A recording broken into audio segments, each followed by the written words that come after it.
Hello guys, for today's video guys, panibagong araw, panibagong video na naman tayo guys. At ngayong araw to guys, magbibisboard tayo. At ito guys, papakita ko sa inyo. Siyempre gumawa muna tayo ng kahoy. Ayan, para hindi na tayo pasukat-sukat. At minsan nagkakaiba-iba na ng sukat, may mas mataas, may mas mababa. Ito guys, pakita ko yung aking pamamaraan.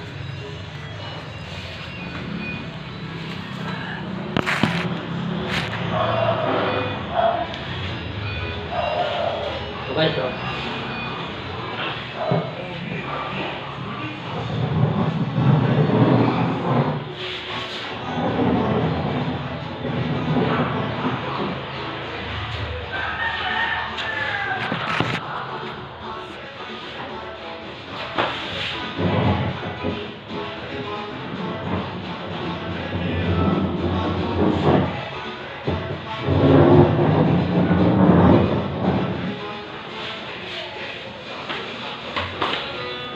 Ayan guys, mabilis na paraan. Kasi pagka walang ganyan guys, gumigiwang-giwang yan. Ayan.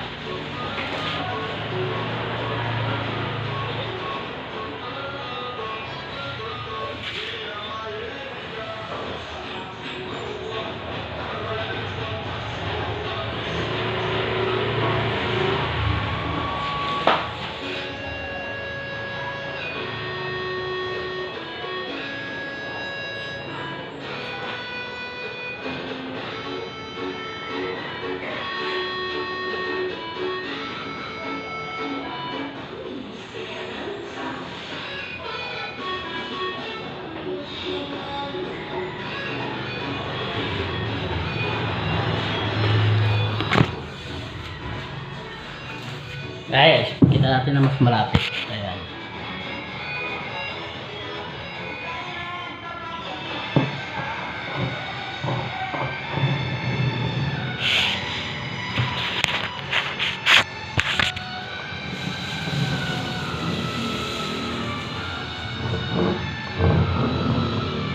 Makikita nyo guys, dire-diretso yan guys.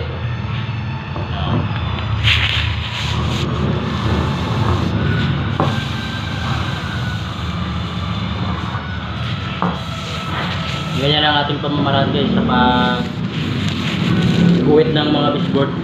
Kasi sigurado naman na pantay naman na yung ating flooring at tiles.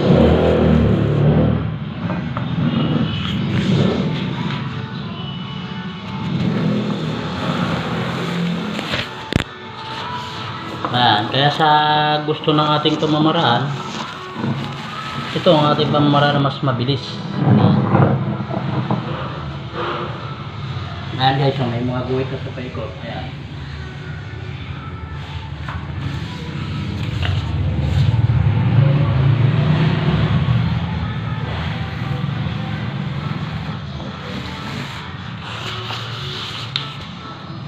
Itong kasing kahoy na to guys, ginawa muna natin to bago tayo mag-umpisa. Para hindi na tayo maghawak-hawak pa ng lapis or metro, hindi na rin natin kailangan ng pitik. Ito paglapat mo, lapat na po yan. Ayan. Tapos hilahin mo lang ng ganun.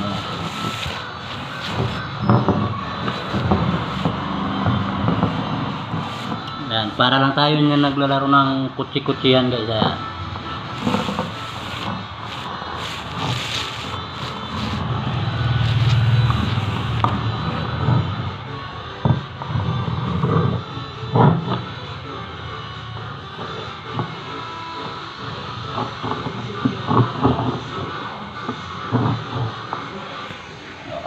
So, ayan guys.